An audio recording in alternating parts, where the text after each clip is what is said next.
শাকের ডাঁটা রান্না অনেকে অনেকভাবে খেয়েছেন। এইভাবে একবার ট্রাই করবেন, দেখবেন খেতে অসাধারণ হয়। টেস্ট মুখে লেগে থাকবে।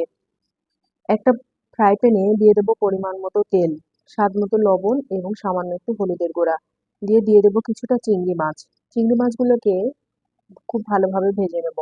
ভাজা হয়ে গেলে একটা পাত্রে উঠিয়ে নেব। একই তেলে আর একটু পরিমাণ তেল দিয়ে দেবো পেঁয়াজ কুচি এবং কাঁচামরিচ ফালি ভালোভাবে ভেজে নিয়ে দিয়ে দিব আদা বাটা, রসুন বাটা। মশলাটাকে খুব ভালোভাবে কষিয়ে নেব যাতে আদা রসুনের কাঁচা গন্ধ চলে যায়।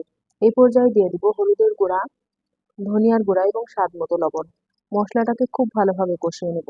কষানো হয়ে গেলে দিয়ে দেবো আলু এবং শাকের ডাঁটা। শাকের ডাঁটায় রয়েছে প্রচুর পরিমাণে ভিটামিন সি, ফলিক অ্যাসিড, যা ত্বকের জন্য অত্যন্ত উপকারী। ডাঁটায় থাকা ভিটামিনগুলো প্রতিদিনের পুষ্টি যোগায়, ত্বক ও চুলের ক্ষয় রোধ করে, মুখের ভেতরের নরম অংশে রক্ষা করে। কষানো হয়ে গেলে চিংড়িগুলো দিয়ে দেব। চিংড়িগুলো দিয়ে আরেকটু ভালোভাবে কষিয়ে নেব।